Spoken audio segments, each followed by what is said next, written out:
Now today, we are going to talk about the dark history of the police. Under martial law, they can't show up to my doorstep.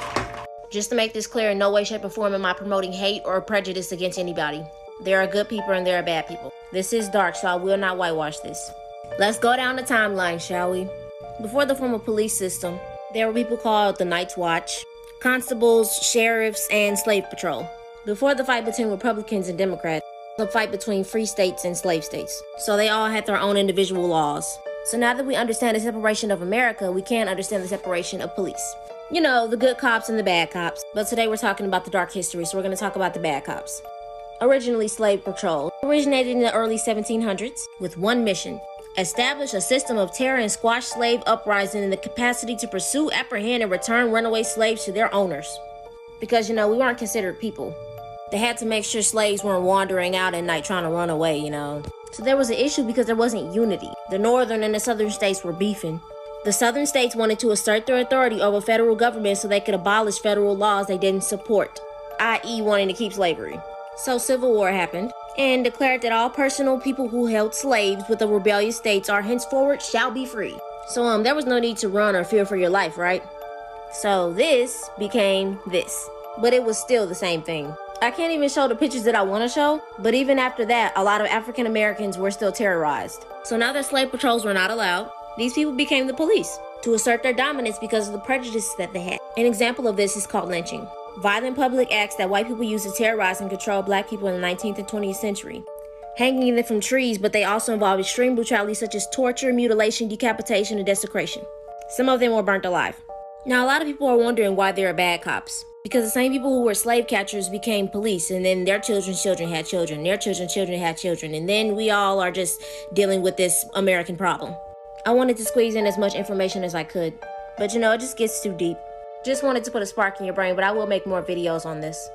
Y'all be safe with these bad cops. Y'all just watch this real quick. If you have a problem figuring out whether you're for me or Trump, and you ain't black.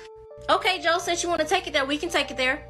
Today we're going to talk about the dark history of the Democrats. Now before I start, I want to let you know that I have no bias against anybody. You do what you want, you believe in what you want. And no, I do not identify with any political party.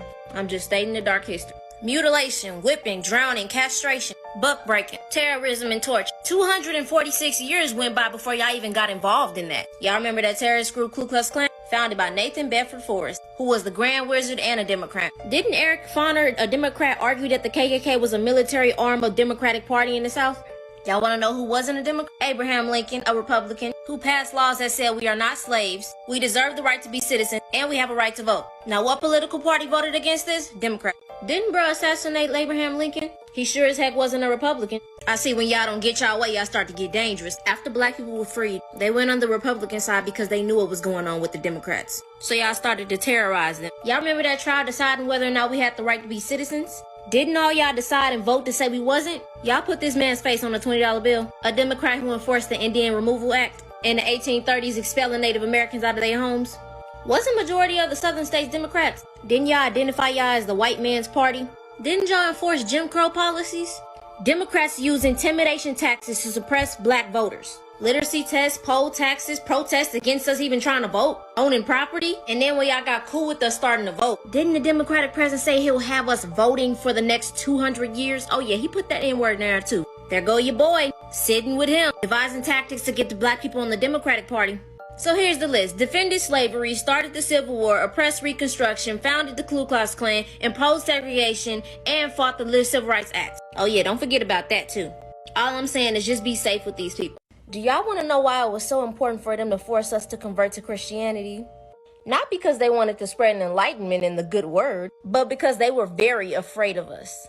I'm pretty sure y'all heard of the Haitian Revolution. Oh, you know where black people fought against the French and won?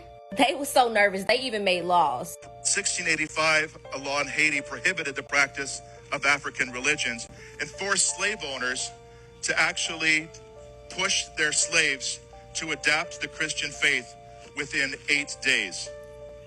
Now, I really want to just ask this question. Y'all got knives, bayonets, swords, pistols, muskets, rifles, cannons, bombs, So here's the big question. How did enslaved people with no upgraded weapons fight and beat against these people? Well, this is Cecile Fatima, and she was a Haitian voodoo priestess. And she did a voodoo ceremony to summon the strength to win against these colonizers. A week later, 18,000 plantations were destroyed, and 1,000 slaveholders got what they deserved. Now I can see why these colonizers want to demonize their practices. I mean, imagine seeing people like this doing these ceremonies, converting their energy to fight against you.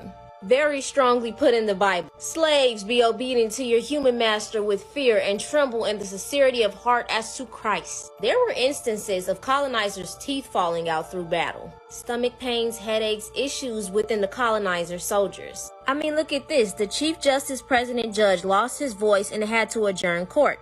Then the President of Legislative Council died. When court was resumed, the judge again lost his voice, and he had difficulty speaking.